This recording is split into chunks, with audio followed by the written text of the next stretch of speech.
జనరల్‌గా మీరు చూసినట్లయితే బ్యాక్ డోర్ జాబులకి మార్కెట్‌లో విపరీతంగా పెరిగిపోయింది. After before Covid, after Covid. Okay. So, Covid తర్వాత విచ్చలవిడి అయిపోయింది బ్యాక్ డోర్ జాబ్‌లు. 3-4 లక్షల రూపాయలు వసూలు చేస్తున్నారు బ్యాక్ డోర్ జాబ్స్‌కి. ప్రాక్సీస్ ద్వారా గానీ, లేపోతే బ్యాక్ ఎండ్ ప్రాసెస్ ద్వారా గానీ జరిగి చాలా మందికి జాబ్స్ అనేవి ఈ బ్యాక్ డోర్ ప్రాసెస్ మూలంగా నష్టపోతున్నారు. ఓకే.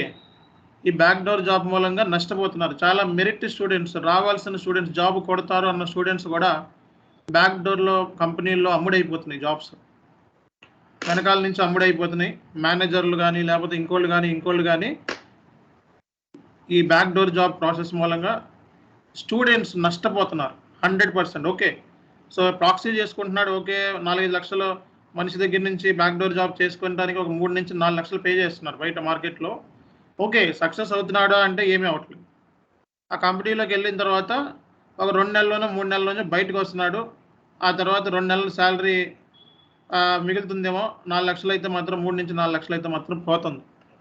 ఓకే. అంత అమౌంట్‌ని ఇన్వెస్ట్‌మెంట్ చేయటం అనేది కరెక్ట్ పద్ధతి కాదు. మన దగ్గర స్కిల్ ఉంటే మనకి ఈ ట్రైనింగ్ మన దగ్గర ఏది ట్రైనింగ్ నాట్ ఓన్లీ ఎక్కడైనా రియల్ టైమ్ ఎక్కడ చెప్పే ఏ ట్రైనర్ దగ్గరైనా సరే తీసుకొని కోచింగ్ తీసుకొని మీరు జాయిన్ అయిపోయి తీసుకున్న నో ప్రాబ్లమ్. బట్ ఎటువంటి ఏమీ రాకుండా, ఎటువంటి స్కిల్ లేకుండా డైరెక్ట్‌గా బ్యాక్ డోర్ ప్రాసెస్‌లోకెళ్తున్నారు. అది 100% మీ కరియర్ ఇంపాక్ట్ అవుతుంది.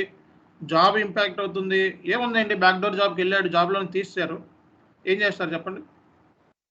అట్లా చాలామంది నా దగ్గరే నేర్చుకొని చాలామంది స్టూడెంట్స్ కూడా సో, కమ్యూనికేషన్ ప్రాబ్లమ్ ఉందనో, లేకపోతే పక్కనోడికి జాబ్ వచ్చింది, నాకు జాబ్ రాలేదనో, లేకపోతే ఇతర కారణాల మూలంగా నా దగ్గర ఎళ్ళే స్టూడెంట్స్ సంఖ్య కూడా ఎక్కువ పెరిగిందని డైరెక్ట్‌గా నేను ఉన్నది చెప్తున్నాను.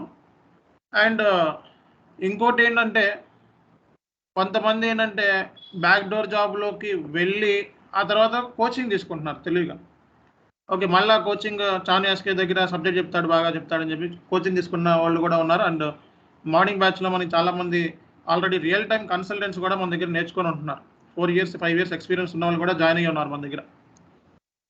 సో, కాబట్టి చెప్తున్నా ఓవరాల్‌గా అంటే ఈ ప్రాసెస్ మూలంగా స్టూడెంట్ నష్టపోతున్నాడు. జాబ్ వచ్చే ఆపర్చునిటీ ఎవరైతే మెరిట్ బాగా కష్టపడి స్టూడెంట్ జాబ్ వస్తదన్నవాడు అనవసరంగా డిసప్పాయింట్ అవుతున్నాడు. అండ్ దీన్ని అనువుగా చేసుకొని ఓకే. బ్యాక్ డోర్ జాబ్‌లు ఇచ్చే కంపెనీలు ఒకటో రెండో ఉండొచ్చేమో, ఇన్‌స్టిట్యూషన్స్ మంచియి ఉండొచ్చేమో, నిజంగానే ఇస్తారేమో. బట్ దీన్ని అనుకువగా చూసుకొని ఇంకో 10-20 institutions back door job process run చేస్తామని చెప్పి వచ్చి స్టూడెంట్స్ దగ్గర నుంచి మనీ తీసుకొని వాళ్ళని ఇబ్బంది పెట్టి సఫర్ చేసి కంప్లీట్‌గా వాళ్ళని బయటికి పంపించేస్తున్నారు ఫైనల్‌గా. అలా చాలామంది నాకు డైలీ కాల్ చేస్తా ఉన్నారు కాబట్టి నేను చెప్తున్నాను. ట్రైనింగ్ అంటే అది వేరే విషయం. అది ట్రైనర్‌ని బట్టి అతని దగ్గరున్న స్కిల్ సెట్ ఏదుంటే అది చెప్పగలుగుతాడు. ఓకే. ఫైన్. లేకపోతే మీరేం చేసేదేముంది. అది ముందే జాయిన్ అయ్యేటప్పుడే మీరందరూ ఇన్వెస్టిగేషన్ చేసుకొని ఆ ట్రైనర్ చెప్తాడా లేదా అని చెప్పి జాయిన్ అవ్వాలి. అది ఓకే. ట్రైనర్ పాయింట్ ఆఫ్ వ్యూలో ఇక్కడ మాట్లాడడానికి ఏమీ లేదు. ఎవరి దగ్గర ఏ స్కిల్ సెట్ ఉందన్నది ఆ స్టూడెంట్ ఆ ఫీడ్‌బ్యాక్స్ దాన్ని బట్టి తెలుసుకుంటారు. బట్ ఈ బ్యాక్ డోర్ ప్రాసెస్‌లో స్టూడెంట్ అనేవాడు కంప్లీట్‌గా లేజినెస్‌కి అడాప్ట్ అవుతున్నాడు. అండ్ అక్కడికెళ్ళి జాబ్‌లో సర్వైవ్ కాలేకపోతున్నాడు. బయటకొచ్చేస్తున్నాడు. అండ్ ఆ తర్వాత సో, లాక్స్ ఆఫ్ రూపీస్‌ని పోగొట్టుకుంటున్నాడు. కాబట్టి ఈ పాయింట్‌ని నేను దృష్టిలో పెట్టుకొని ఒక అద్భుతమైన టీజర్‌ని రేపొద్దున రిలీజ్ చేస్తున్నాను. చాలా సస్పెన్స్ చూస్తే మీకే అర్థమవుద్ది ఎంత గొప్పగా వచ్చిందన్నది.